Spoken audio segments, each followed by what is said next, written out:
struggling single dad takes in pregnant teen left in the cold.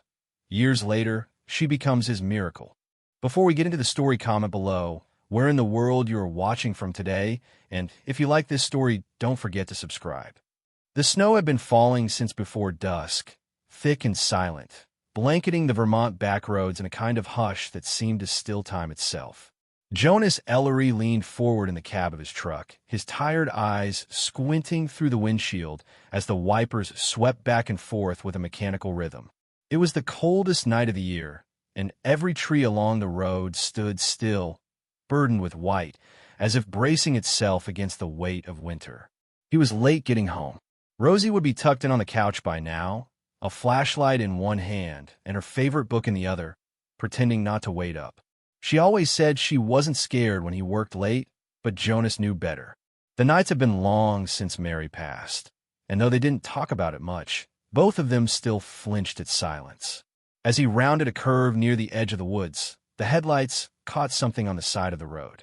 At first he thought it was a deer, a shape hunched over and still. But then it moved. Jonas hit the brakes. The tires crunched to a stop just past the figure, and he threw the truck into reverse, easing back until the shape was once again illuminated in the beams. A girl. No, a young woman. Sitting in the snow, arms wrapped around her knees, a coat far too thin for the weather. Her hair hung in a dark curtain, dusted with flakes. As Jonas stepped out of the truck, the cold hit him like a slap. It was the kind of cold that punished exposed skin, the kind that whispered warnings. "Miss?" he called, voice low, not wanting to frighten her. She didn't look up. He took another step. "You all right?" She flinched at the sound, but still didn't speak. And then he saw it. The curve of her belly, full and heavy beneath the sweatshirt stretched tight over her frame. She was pregnant. Very pregnant.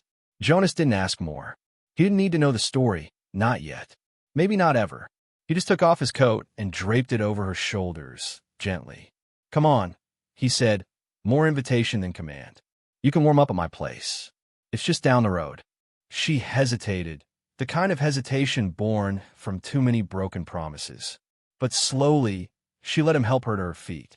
She was light, too light, and shaking so hard her teeth chattered. Inside the truck, she curled in on herself, silent. Jonas turned the heater up as far as it would go, though it barely kept the frost at bay. Still, it was something. He didn't ask her name, didn't speak again until they pulled into the driveway of a modest cabin nestled between snow-laden pines. "We're here," he said, more to fill the quiet than anything else. Rosie was asleep on the couch, just as he thought. A flashlight still glowed dimly beside her head. Jonas eased the girl inside and sat her near the fireplace before carefully adding more wood. The flames crackled to life, casting flickering shadows across the worn floorboards. He made her tea, chamomile, the only kind he had, and handed her a blanket. She murmured, "Thank you," her voice barely a breath. He nodded, settling into the armchair across from her. "You don't have to say anything. You're safe. That's enough."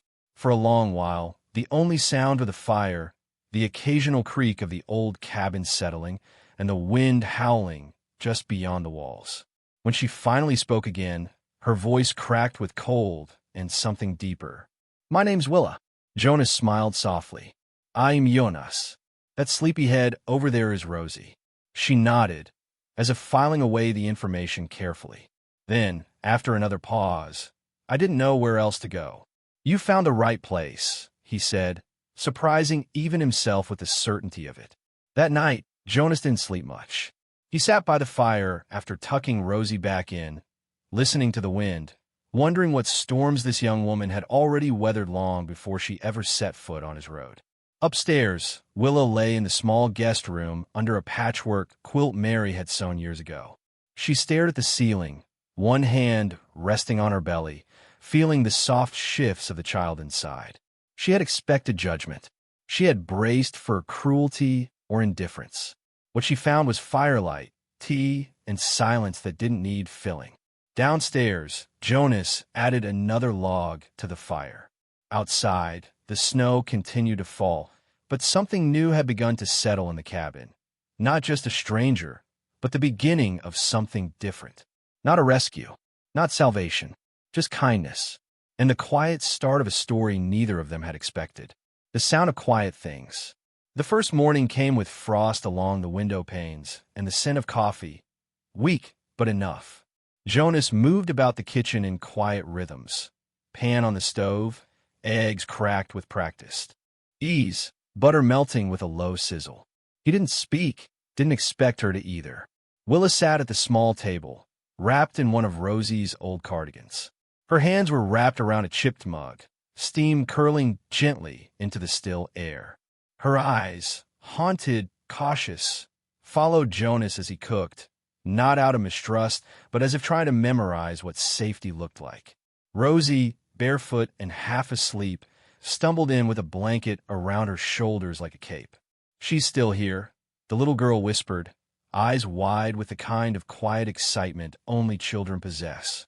Jonas smiled faintly. "Yes, she is." Willa looked down into her cup. There was no small talk, no awkward politeness, just the clatter of a fork on a plate, the low hum of the radio playing a gospel tune too old for the signal to be clear. After breakfast, Willa helped with the dishes. Not because anyone asked, just because her hands needed something to do. Her movements were careful, deliberate, like someone still remembering how to live among people. That afternoon, she stood at the window for a long time, watching Rosie make snow angels in the clearing. She didn't join her, but Jonas saw her hand rest protectively over her belly, fingers splayed wide as if to say, "I'm still here," to herself, to the child, to the world outside. She never said the name aloud, but he heard it later that night. He passed by the guest room on his way to check the fire. The door was cracked open just enough to catch the sound of pen on paper, the faint rustle of a page being turned. Her voice, low and steady, floated into the hallway. "Dear June, it snowed today. The kind that muffles everything. Rosie says snow makes the world feel soft. I don't know if I agree, but I watch her laugh in it. And I remembered how laughter sounds." Jonas paused, unseen, his hand resting against the wooden frame of the doorway. "I don't know if I'll be good at this," Willa continued. "But I'm still here, and you're still here. And maybe that's enough for now." He didn't listen further. It wasn't his place. But as he returned to the living room and added another log to the fire, he realized something unexpected. The cabin, once wrapped in the quiet of grief, had started to echo with a different kind of silence, gentler, waiting. The next day, she asked where the towels were. Just like that. "No hesitación, no explanación." Just a question. "In the linen closet." "Hallway to the left," Jonas replied, and she nodded, disappearing silently down the hall. It was the first time she'd spoken since that night. Small things followed.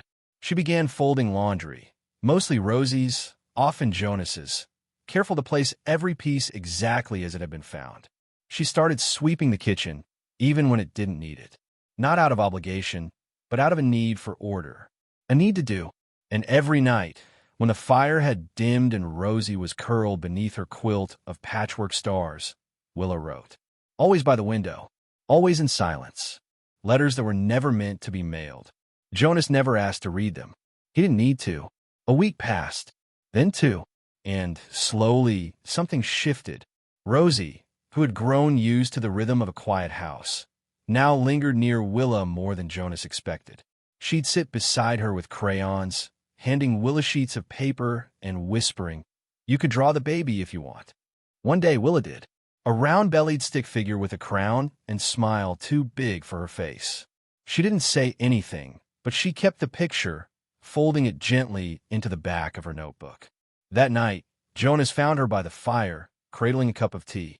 "You don't have to keep cleaning everything," he said, not unkindly. "I know." She didn't look at him. "It helps." He nodded, settling into the armchair across from her. There was a long pause. Then she asked, "Do you think people can start over? Like, completely?" He considered. "I think people can heal. Starting over feels too clean. Healing's messy, eh? But more real." She looked into the fire. "That's what I want. Not to forget.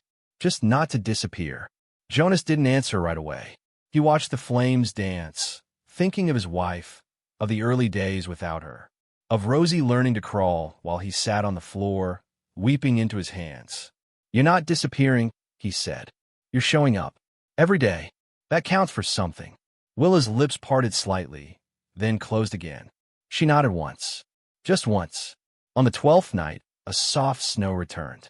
Rosie insisted on sleeping in the living room, just this once, so she could fall asleep watching the fire. Jonas agreed. Later, he passed the guest room and saw the light on. The door was open. Willa sat on the floor beside the bed, the notebook in her lap. She was humming, soft, off-key, almost a lullaby. Her hand, gentle and sure, rested on her belly. She didn't see him. And for a moment, Jonas thought of how rare it was to witness someone becoming more than pain, more than fear, becoming human again. The snow kept falling, and inside that little wooden cabin, the quiet no longer felt like loss. It felt like hope whispering its way in one letter, one kind act, one long silence at a time. The storm arrived without warning, sharp and sudden, the kind of wind that made even the tallest trees bow like they remembered something ancient. Snow fell sideways in sheets, erasing the woods, the roads, the sky. Inside the cabin, the power flickered once, twice, then went out for good. The silence that followed was thick and electric. Rosie, curled up on the couch in her favorite flannel pajamas, looked up from her book. It's dark, she whispered, more curious than afraid.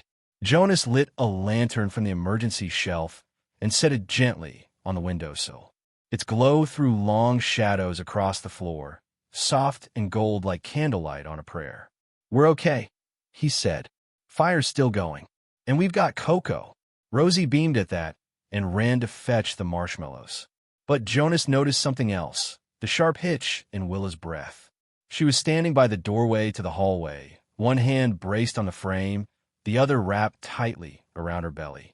Her knuckles were white. You all right? He asked, setting the second lantern on the table. Willa didn't speak at first. Her eyes were wide, not in fear, but in calculation, as if she were trying to convince herself of something. Then she nodded once. I think she's coming. Jonas didn't move. For a long second, the world outside howled, and the world inside held its breath. Now, he asked, voice low. Willa nodded again. Yeah.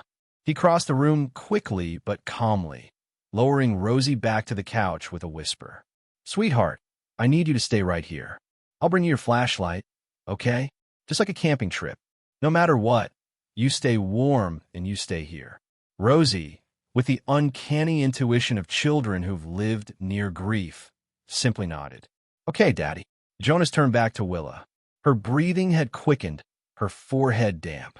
He could see it, the tremble in her knees, the tension in her jaw, the way she was already trying to be brave before anyone asked her to be. There's no hospital in this storm, she murmured. I don't want to. I didn't think it would be like this. He took her arm gently. I didn't either. But we're not alone. You hear me? You're not alone. She blinked back something, pain, fear, something old, and let him guide her to the guest room. The bed was already made. The fire still crackled in the hearth. It wasn't a hospital, but it was warm. It was safe, or at least safer than the storm. He boiled water. He found towels. He fumbled with the first aid kit like a man, remembering steps from a dance he thought he'd never have to do again. When he returned, she was on her side, breathing in sharp, measured gasps. I'm scared, she whispered. So am I, he said. But you're doing this. Every breath is one step closer. She clutched his hand. Her grip was fierce, fierce enough to silence the fear in his own chest. For the next 2 hours, time bent around them. Not in minutes, but in waves of pain, breaths, silences broken by cries that came from a place deeper than sound. And Jonas stayed. He wiped her brow. He whispered encouragement. He held her hand when the contractions came hard and fast, and reminded her that she was stronger than the pain. You're not broken, he told her. You are bringing life into the world. And that, Willa, that is the bravest thing I've ever seen. She didn't answer. She just pushed, hard, shaking, sweating, and then all at once everything went still. And then, a cry. Small, sharp, holy. A new sound in a cabin long ruled by quiet. Willa collapsed against the pillows, sobbing from somewhere deeper than exhaustion. Jonas wrapped the baby in a towel, hands trembling, heart echoing the storm. He placed the child into Willa's arms. She looked down, and everything, every wound, every wall, every old name whispered in shame, fell away. She's real, Willa breathed. She's really here. Jonas smiled, tears blurring the edges of his vision. She is. They didn't speak for a while. The baby whimpered. The wind howled. And inside that small wooden room, time stood reverently still. Later that night, Rosie crept to the doorway, flashlight in hand.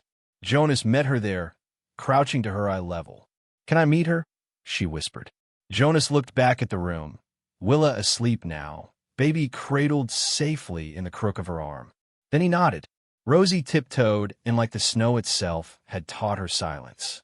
She looked down at the bundle, face half hidden in soft blankets. "She's tiny," she said. "She's perfect," Jonas replied. "What's her name?" "June." Rosie smiled. "Hi, June. I'm Rosie. I can show you where we keep the cookies when you're big enough." Willa stirred at the sound, opening her eyes. She looked not just tired, but emptied in a way that only birth could do.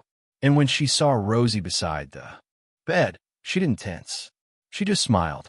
Jonas stood there, watching them, the girl who had arrived in a snowstorm, the daughter born of firelight and courage, and the child who had been his anchor in a world that once felt too quiet.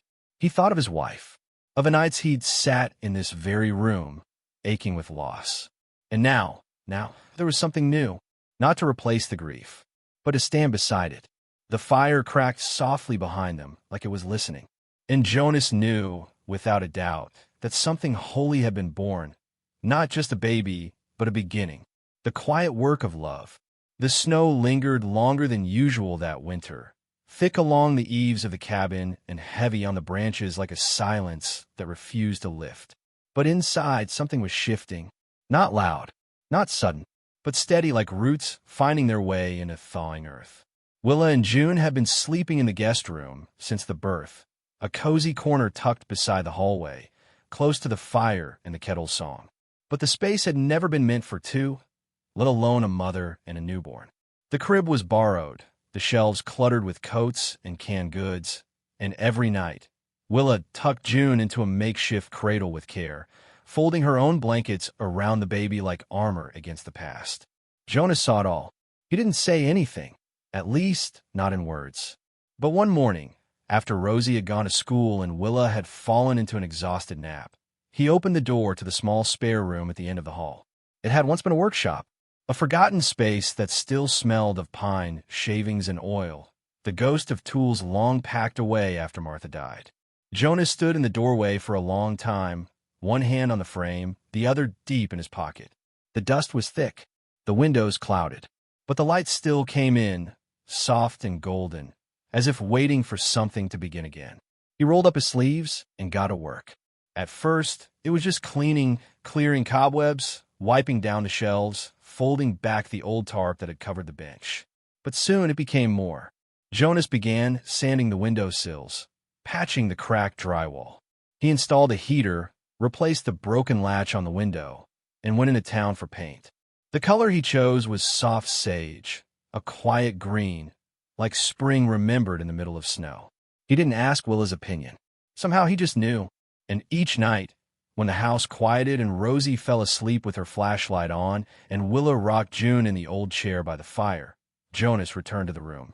It became a kind of chapel, his hands working in silence, heart moving in rhythms he hadn't known still lived in him. He built a cradle. No instruction manual, no measuring tape, just memory. The way Martha used to describe a curve, the way Rosie once reached for the stars on her mobile. He carved each spindle slowly, smoothing every edge, sanding until the wood felt like something between skin and breath.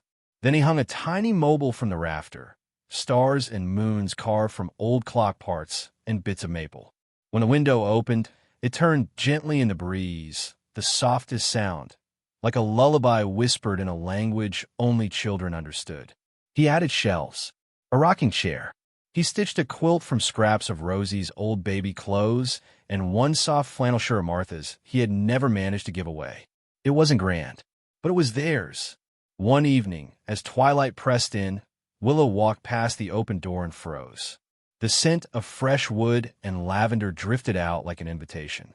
She stepped inside, bare feet on the warm floor, and stood there wordless. Jonas looked up from the crib, dust smudged on his sleeves, eyes tired but kind. "It's not done yet," he said quickly, almost apologetically. "I still have to finish the trim and the curtain rods." Her hand brushed the doorway. "You did this." He nodded, but said nothing more. She crossed the room slowly, fingers trailing the bookshelf, the edge of the cradle. "Why?" Jonas cleared his throat, suddenly unsure of how to say what had guided every stroke of the hammer. "I figured, if you're going to stay for a while, you shouldn't feel like a guest." She didn't answer right away.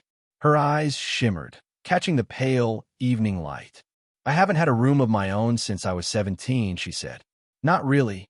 He looked at her then, really looked, the weight in her posture, the weariness around her mouth, the awe she was trying not to let crack into grief. "Well," he said gently, "now you do." She blinked. Then, without a word, turned and stepped out. Jonah stood there, unsure if he'd done something wrong. But minutes later, she returned, with June in her arms.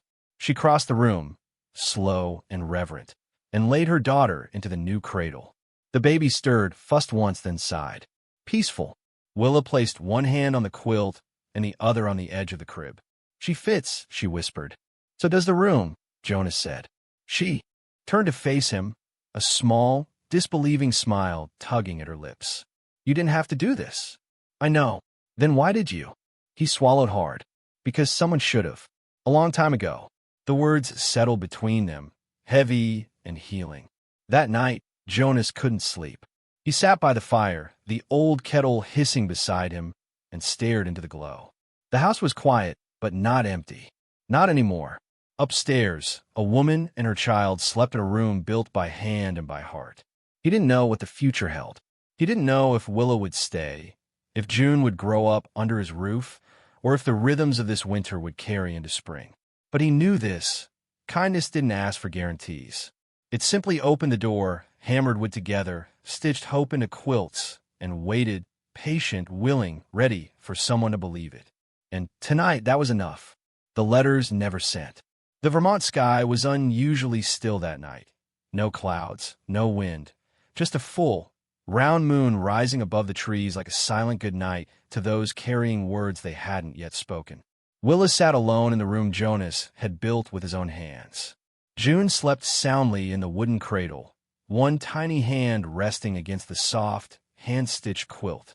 By the warm amber glow of the lamp, Willa opened her worn leather notebook, the one filled with letters she'd written to her daughter. Letters never meant to be mailed, but written so she wouldn't fall apart. She turned to a blank page, took a deep breath, and began to write. "Dear June, tonight, I'm not writing just for you. I need to write to myself. I got accepted into a nursing program in Providence. A chance I never thought I deserved, but one I applied to on a long night when you were fussing and I was clinging to hope with both hands. And now I have to choose. Stay here, where I've seen myself through new eyes, or leave and become the kind of mother I want you to be proud of. Neither path is easy, my love. But maybe loving means letting go, just enough to let us both grow. Love, Mom." When the ink dried, she folded the letter and placed it gently on the windowsill. She didn't know if June would ever read it, but writing it made the next step feel possible, as if now, what came next had permission to begin. The next morning, the sky was overcast, soft snow falling again. Rosie was building towers out of wooden blocks on the rug, while Jonas moved around the kitchen, pouring coffee. Willa stood in the doorway, letter in hand. "Jonas," she said, her voice steady but quiet. He turned toward her, squinting through the early light. "I want you to read this." She handed him the letter. He dried his hands, took it, and read it slowly. When he finished, he folded it carefully and held it for a long, silent moment. "I knew," he said at last. "I knew the day would come when you'd leave. You were never meant to stay here forever." "I'm not leaving because I don't love it here," she whispered. "I'm leaving because this place helped me remember how to love myself." He looked at her, eyes soft. "And I love you enough not to ask you to stay." There were no tears, No te timbrasis. Just two people standing close enough to know what the other meant, without needing to say it. The days that followed moved slowly, like the thick snow still clinging to the windowsills. Rosie drew a picture of a house, a little girl, a man, and a woman waving goodbye. "This is when Miss Willa gets on the train," she said. "But we're still going to write letters." Jonas packed a small box, nothing grand. A thermos, a handmade bracelet from Rosie, an unfinished scarf he'd started knitting last winter. Not much, but enough to say, "You mattered here." Willa packed light, just a notebook, a few outfits, and a blanket embroidered with June, which Rosie had stitched by hand, one letter at a time. The day she left, there was no snowfall, just thick clouds and the scent of wood smoke clinging to her coat. Before getting the car, she knelt and kissed Rosie on the forehead. "I'll write to you. I'll write back." And to the baby, Jonas helped load the suitcase into the trunk. No big speeches, but as she opened the car door, he placed a hand lightly on her shoulder. "If the road ever leads you back, just come. I'll be here." She didn't reply, just smiled, deep and real, and drove away. No turning back, but she took everything with her. That night, the cabin fell into stillness again. Rosie went to bed early. Jonas sat by the fireplace, sketchbook open in his lap.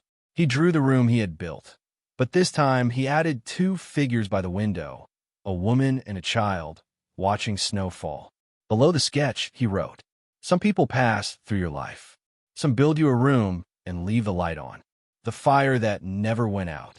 The first morning without Willa was quieter than Jonas expected. Not empty, not yet, but hushed, like the cabin itself was holding its breath. Snow still blanketed the roof in soft weight. The kettle still hissed on the stove. Rosie still hummed softly while coloring at the kitchen table. But something had shifted. Jonas could feel it in the spaces between the moments. He hadn't read Willa's last letter again since she handed it to him. It sat, folded neatly, beside the wooden box on the mantel, the same box where her other letters now lived, each one labeled in her careful script. To Rosie, for Jonas, one day for June. At first, the letters arrived weekly. Small envelopes with Vermont stamps. Some held just a paragraph or two, others a drawing from June, now growing into toddlerhood. Willa never wrote anything heavy, nothing that asked for reassurance or made promises she couldn't keep. Instead, she wrote of little things, how June was learning to say light, how the air in Providence always smelled like sea salt after the rain, how some nights she still missed the sound of snow hitting the roof. Rosie would run to the mailbox like it was Christmas morning, waving each letter over her head before placing it with care into the box beside the hearth. Then she'd sit cross-legged by the fire while Jonas read it aloud, his voice quiet, reverent like prayer. One day in late February, the letter was addressed only to him. "Dear Jonas, I passed my third clinical exam. I held an old woman's hand as she slipped away, and I didn't let go until the last breath came. I kept thinking of you, of the quiet strength you showed when you sat beside me that night June was born. There's a steadiness in your silence I never told you I needed, and now I carry it with me. Every room I walk into, I try to bring a little of that steadiness, like a lantern lit from home. Thank you for teaching me that kindness doesn't need to be loud, that some of the strongest things we do are also the gentlest. Tell Rosie June still sleeps with the stuffed bunny she gave her. It's missing an ear now, but she calls it Rosie Bun and won't go anywhere without it. With gratitude deeper than words, Willa." Jonas folded the letter slowly and held it against his chest. Then, like every other letter, he placed it in the box. But that night, long after Rosie had gone to sleep and the fire had dimmed to low embers, he took out his own pen. He hadn't written a letter in years, not even to his late wife. But something inside him had thawed in the months since Willa arrived. The kind of softening that doesn't announce itself, but simply lets you breathe easier. "Dear Willa, the cabin misses you. Not in a sad way, but in the way a tree misses the bird that once nested in its branches. Rosie still asks about you, usually in the quiet before bedtime. I tell her the truth, that you're doing something brave, and that sometimes love means letting people go become who they're meant to be. I fixed the window in the nursery. Not because it needed fixing, but because it felt like the kind of thing you'd notice. I also found the small sock June left under the couch. It's in the drawer with the letters, right where it belongs. Take care of yourself, Willa, and come back when you're ready. With warmth, Jonas. He didn't mail it. Not yet.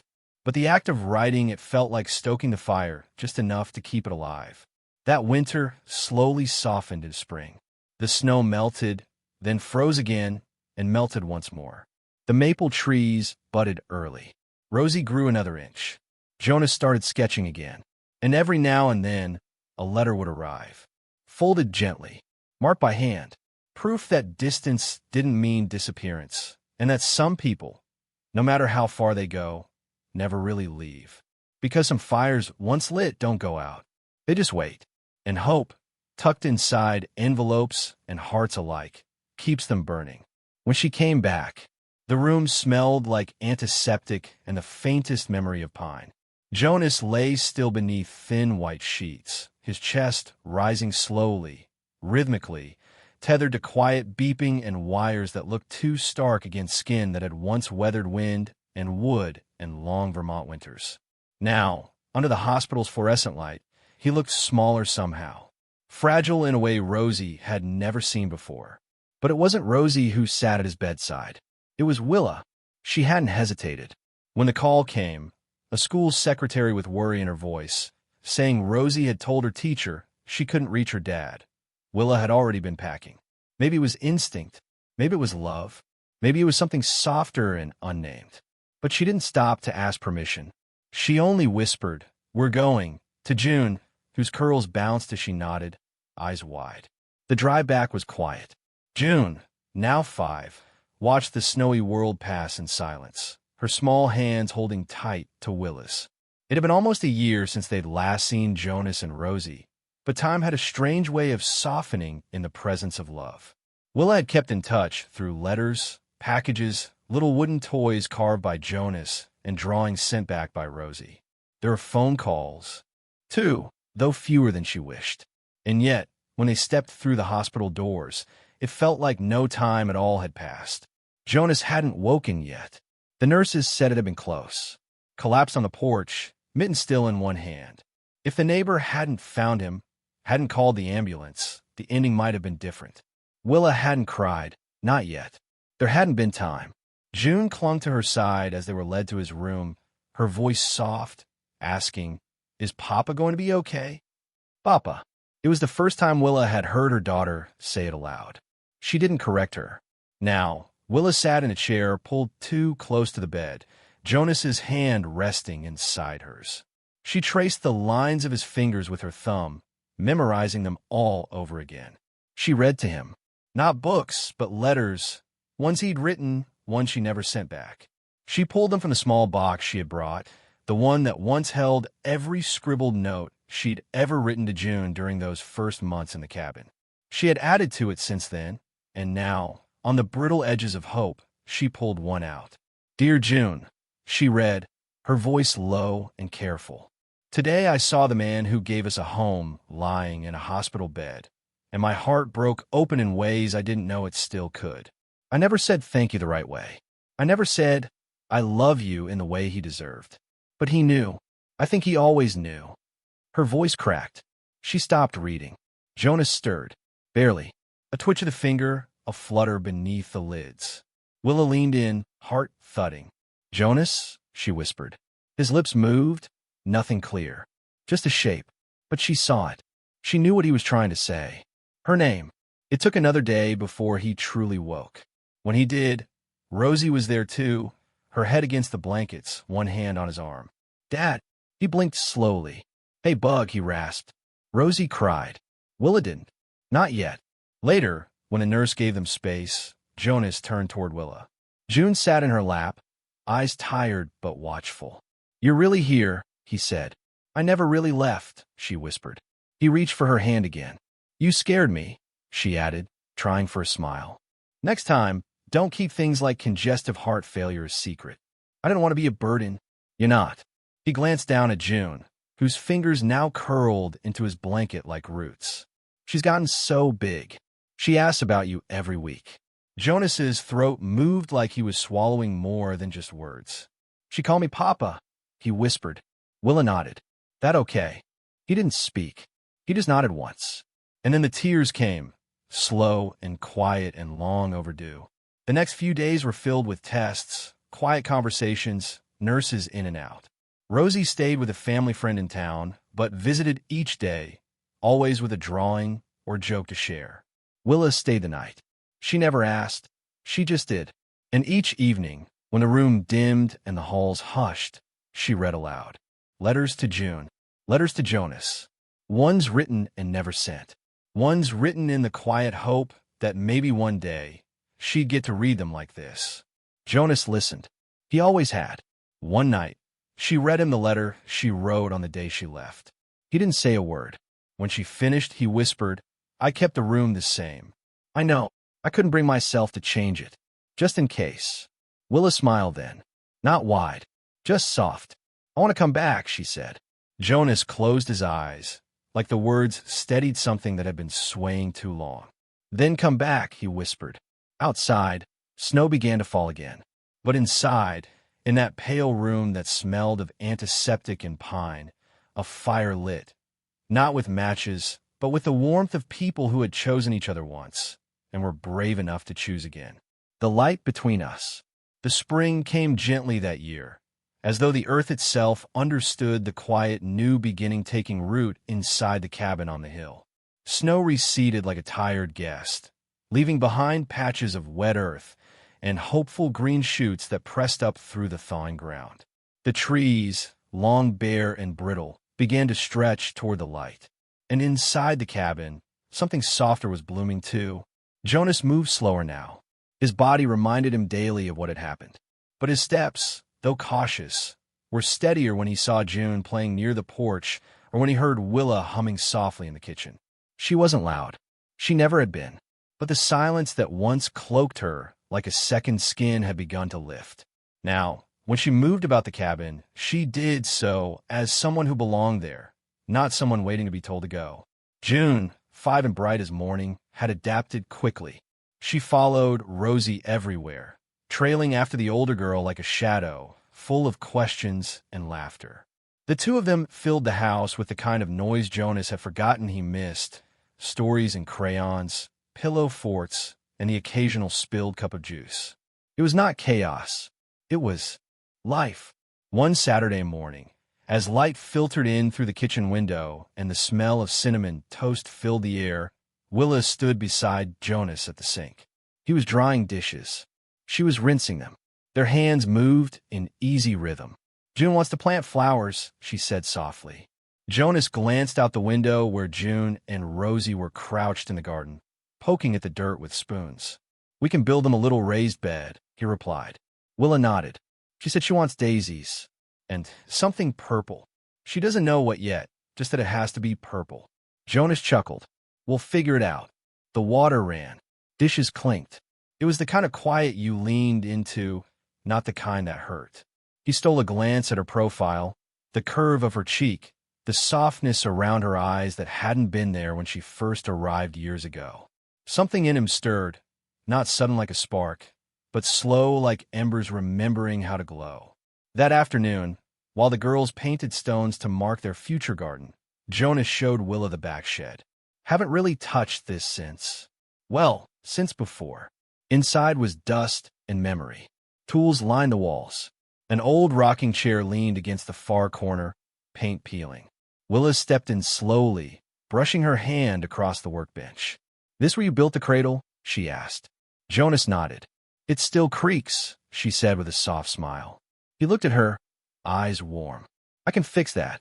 "No," she whispered. "I like it that way." They spent the next week clearing out the shed together. It became a place for new projects, a shelf for Rosie's science fair volcano, a table for June's endless collages. Willa painted a sign that read, "The Fix-It Room," and hung it by the door. She used old fence wood and purple paint. June approved. One night, after the girls had fallen asleep under a makeshift tent in the living room, Jonas and Willa sat on the back steps. The stars above them blinked in a quiet sky. "You ever think about leaving again?"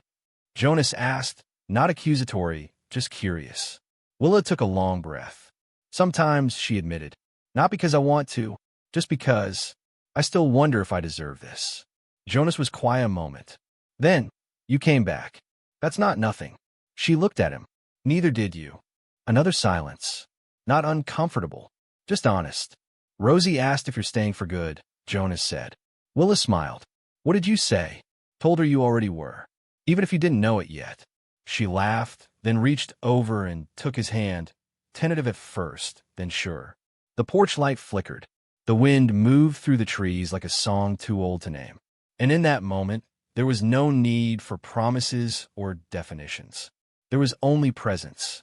The next morning, Willa opened her notebook again. She hadn't written in weeks. Not since the hospital. But today she did. Dear June, today, you and Rosie picked wildflowers and taped them to the fridge. Jonas pretended to grumble about the mess, but I saw him smile. You don't know it yet, but you live in a house where people stay. Not because they have to, but because they want to, because they choose to. We don't say everything out loud in this house. But love is here. It's in the way Rosie holds your hand.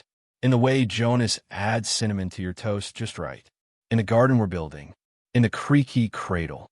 In the silence that doesn't hurt anymore. And maybe that's the kind of love that lasts. The kind that returns quietly, not to finish a story, but to begin a new chapter. Love, Mom. She folded the page carefully, placed it in the wooden box by the hearth, and closed the lid. Later that evening, June toddled over to Jonas with a picture in her hand. This is you, she said, and this is Mama, and me, and Rosie. Jonas looked down. 4 stick figures stood beneath a big yellow sun. They were holding hands. Where are we standing? He asked. June beamed. At home. He looked up at Willa across the room. She was watching. Her eyes met his soft and full. And just like that, the past didn't vanish. But it stopped shouting. It let the present speak. And the present said, stay. A family woven gently. The early days of spring came softly that year, as if even the season was learning how to trust again.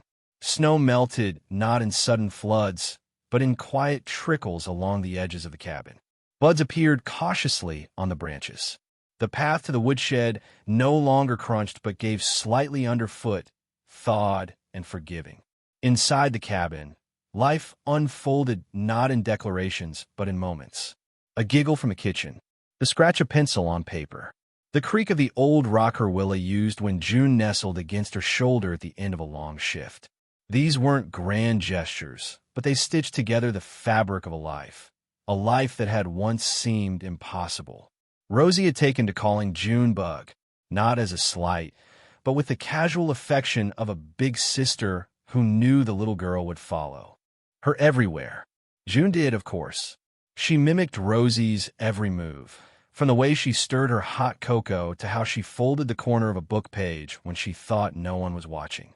Jonas noticed the shift most in the quiet, not the silence of before, that heavy kind that settled in his chest after his wife passed. This was a different quiet, alive, textured. There were days when he came home from the repair shop and stood in the doorway just to listen. Rosie reading aloud on the couch. June humming nonsense songs as she built castles for blocks. Willa in the kitchen, her voice low as she left a voice message for a patient who had missed their appointment. It wasn't that he understood it all. He still moved cautiously around certain memories, still had moments when the past gripped him tight. But he was learning, gently, to loosen his grip on the sadness, to learn something else. He had started carving again. Small things, at first, a set of animal figures for June, shaped from pine with soft edges and no sharp corners. A jewelry box for Rosie, complete with a hidden compartment she pretended not to know about. A wooden stand for Willa's stethoscope, though he never called it that, just said, thought you might need a place for this. Willa's hours at the clinic were part-time by choice. She could have taken on more. They wanted her full-time, had said so more than once.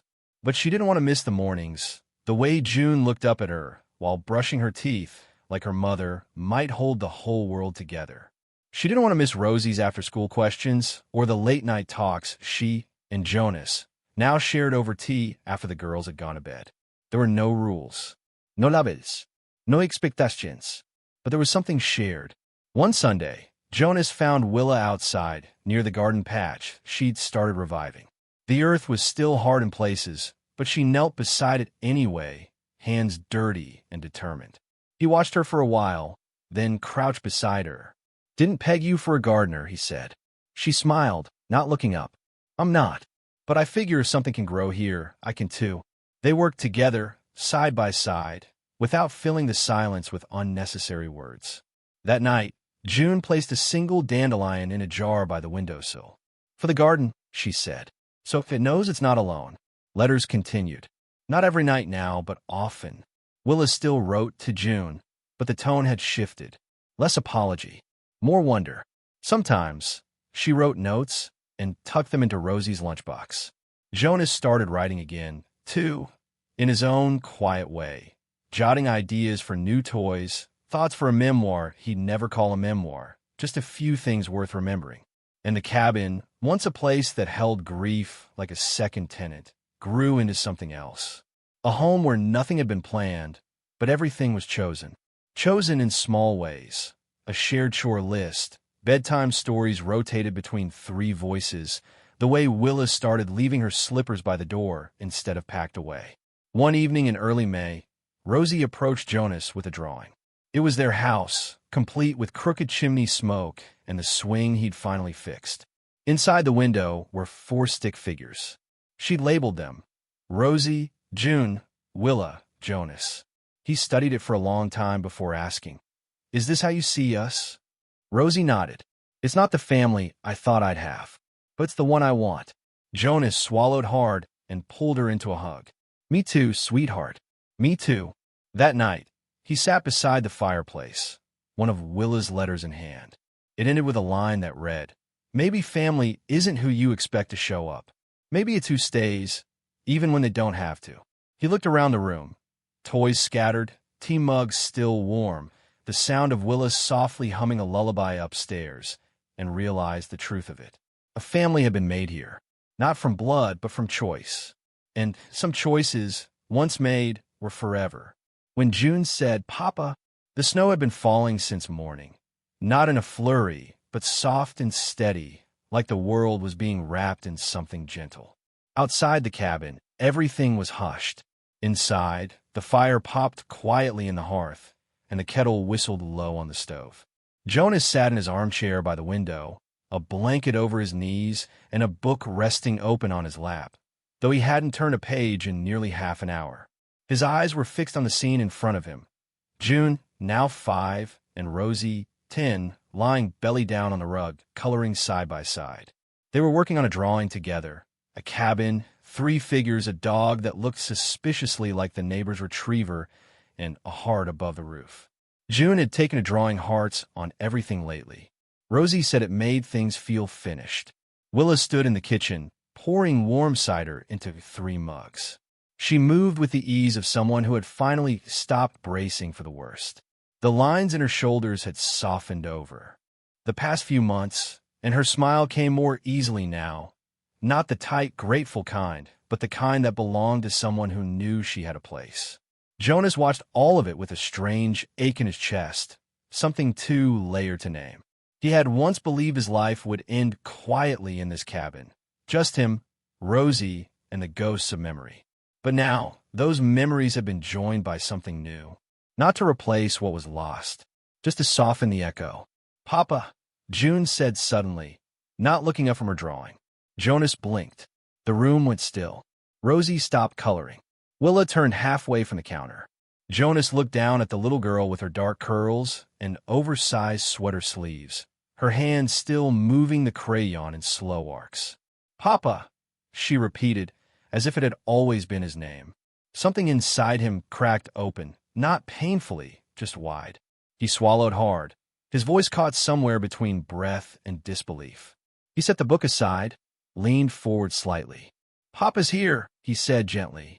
June smiled, just a little, then went back to coloring like nothing extraordinary had just happened. But to Jonas, everything had. Willa didn't say anything.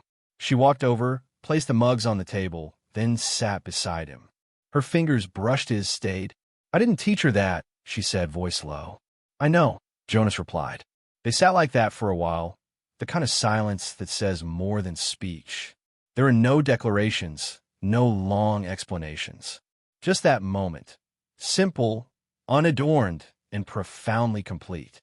That night, after the kids had gone to bed and the cabin had settled into its usual rhythm of soft creaks and windswept sighs, Willa found Jonas still sitting by the fire, staring into the flames. She handed him a folded page from her journal. She called you Papa, she said. He nodded. I heard. I wrote about it, she added almost shyly. Would you like to read it? Jonas took the paper with reverence, unfolded it slowly. Dear June, today you called someone Papa. You said it like it had always belonged to him, like your little heart had simply decided where it fit best. I watched his eyes fill, not with surprise, but with something deeper, like a prayer answered so softly, it took him a moment to realize it had even been spoken. You see, baby, sometimes family isn't given. Sometimes it's found. Or rather, it finds you. And when it does, it doesn't need to shout to be heard. Sometimes it just needs one word. Papa, love Mama. Jonas folded the letter carefully and tucked it into the box they kept near the hearth. The one filled with letters, pictures, drawings, and quiet promises. Later, as he passed Rosie's room, he saw her curled up under her blanket, her arm thrown protectively over June, who had crawled in her bed during a thunderclap. He paused, watching them breathe in tandem. He hadn't asked for any of this. He hadn't known how much he needed it until it arrived. Jonas turned in for the night with a weight lifted from his heart. Not the kind of weight you lose, but the kind that finally finds a place to rest. And from the hallway, barely audible, came June's sleepy murmur. Good night, Papa. He whispered into the dark. Good night, my girl. And in that one word, everything that had been broken found a name to heal by. The box beside the fire. The mornings came slower now. Winter had begun its retreat, just enough for the cabin windows to fog with breath instead of frost. Jonas Ellery sat in his usual spot by the hearth, an Afghan draped over his knees, the soft crackle of what a soundtrack to his thoughts. The chair creaked with memory as much as weight, and beside him, like always, sat the old wooden box. It wasn't much to look at, just pine, smoothed by time and touch, its corners rounded from years of use. There was no lock, no engraving, just a lid that opened easily as if inviting remembrance. And inside, layers of folded paper, envelopes weathered and soft, some written in careful script, others scrawled in blocky kid letters. Jonas reached for the topmost one, marked in bright crayon. To June from Rosie. He smiled. Rosie had written it just last week, after June had skinned her knee and tried not to cry. It wasn't a long letter, just a few sentences. You were very brave. I would have cried more. You are my sister, and I like that. Also, I hid a cookie in the cupboard behind the tea. For emergencies. He refolded it carefully, placing it back among the others. Willa's handwriting caught his eye next. Neat, fluid, usually written late at night when the world was quiet and June was finally asleep. Some of her letters were written to her daughter, but more recently, they'd become something else. Reflections, hopes, fragments of healing laid gently on paper. One, addressed simply for the box, had become Jonas's favorite. Today we ate pancakes too dark on one side, because Rosie distracted Jonas with a story about a goat that liked jazz. June tried syrup for the first time and wore more than she ate. I laughed until my stomach hurt. Later, when the house was quiet, I cried a little too. Not out of sadness. Just release. Like my ribs were making space. For joy. For whatever comes next. He hadn't told her, but he'd read that one often. It reminded him that healing didn't need to be loud. Sometimes, it came in the form of lopsided breakfasts and sticky fingers. There were his letters too, fewer and rough around the edges. He was not a man of many words, not since Ruth had died, but something about the box had invited him in. At first, he wrote to June, unsure if she'd ever read them. Then to Rosie, when she seemed quieter than usual. And once, on a night when the wind howled and his heart felt fragile, he wrote to Willa.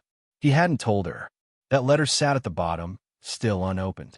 He hadn't written to woo or to impress, just to say what the world had taken too long to teach him. That family wasn't always born of blood, that some people walked in during a storm and never left. That love, real love, was quiet, steady, and chosen again every morning. Willa entered the room with June perched on her hip, a smear of peanut butter on the toddler's cheek, and curls bouncing as she pointed toward the window. "Snow's almost gone," Willa said, brushing a strand of hair behind her ear. Jonas nodded. "Time for muddy boots again. Hope you're ready." June reached toward him, and Jonas took her, settling her into the crook of his arm. She babbled about a squirrel, then promptly yawned. Willa watched him, something tender in her gaze. "You read from the box today?" "Yeah, Rosie's latest. And one of yours." She smiled, kneeling beside the fire, adding another log. "I think it helps her writing. Helps all of us." Jonas looked down at June, now dozing lightly against his chest. "There are days I still wonder how we got here." "Me too. But then I read those letters, and I stop needing to know." She nodded. "It wasn't a plan. It was a choice. Then another, and another." Jonas placed a kiss on June's temple. "The kind you keep making." They sat in silence for a while. The fire popped. Rosie's laughter drifted down from upstairs.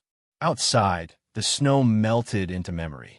And beside them, the box waited patiently for the next letter, a testament not to perfection, but to presence. Because some stories aren't written in books. They're written in everyday moments, sealed in envelopes, and placed beside the fire where warmth lives. The hearth that never goes out.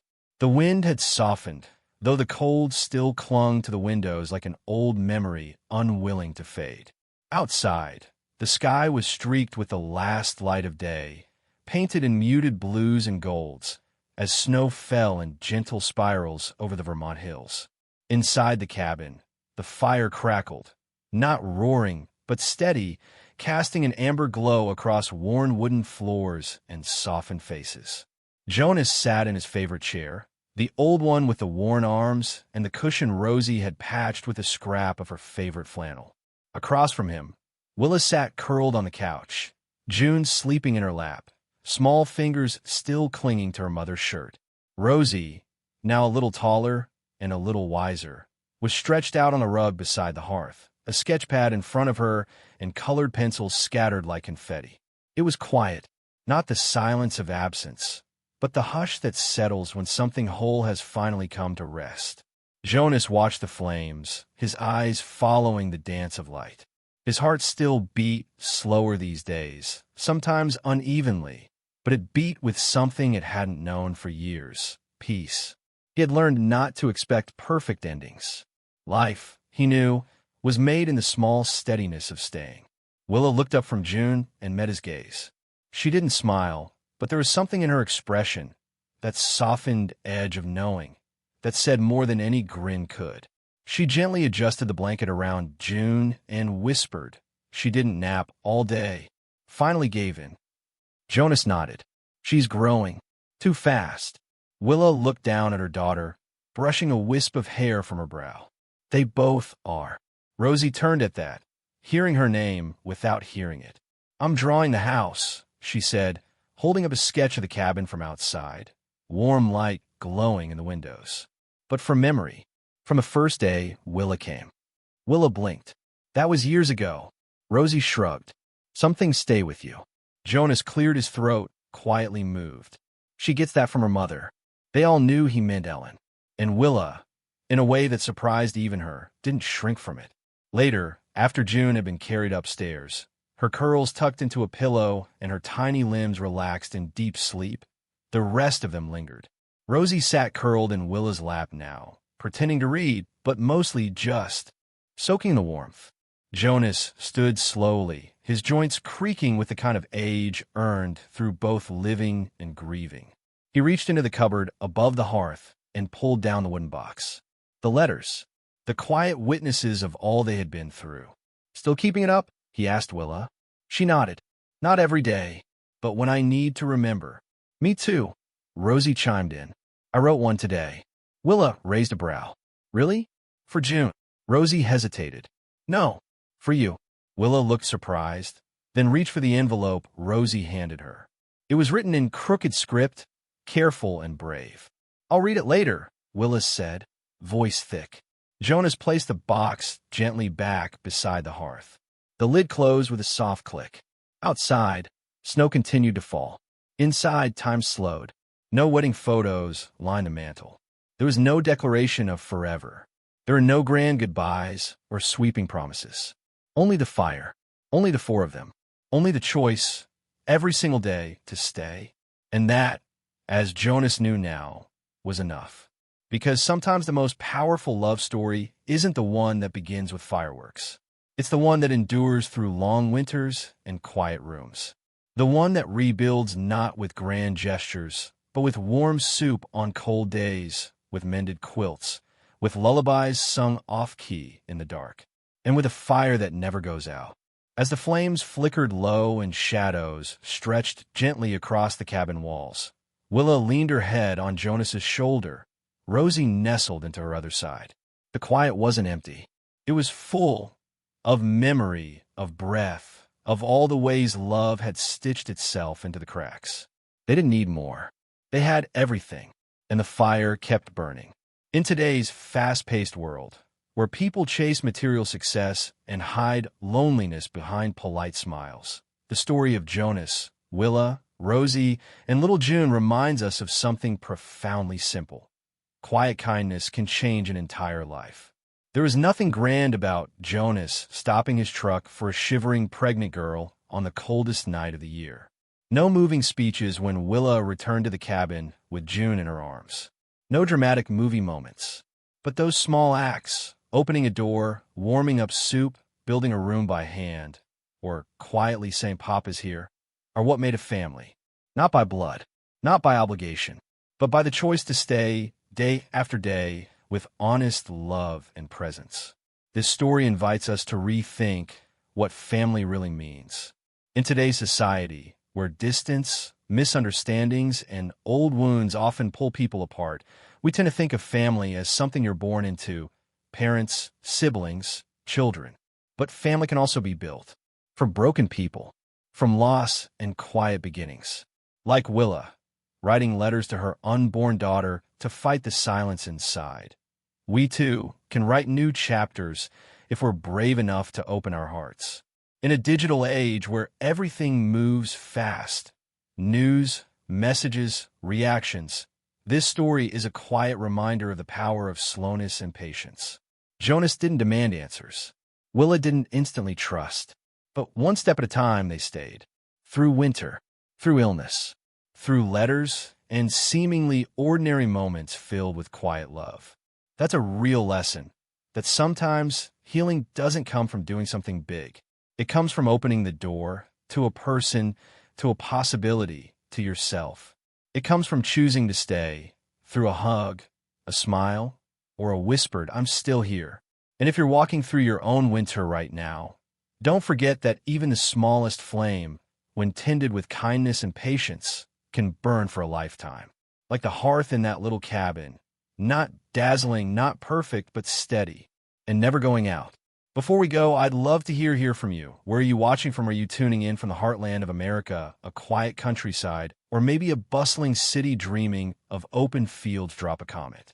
Below, I read every single one, and if this story touched your heart, inspired you, or simply gave you a moment of warmth in your day, don't forget to hit that subscribe button and turn on notifications so you never miss another uplifting story like this. Thank you so much for being here. Your support means everything, and I can't wait to bring you more heartfelt stories soon. Until next time, stay kind, stay inspired, and I'll see you in the next one.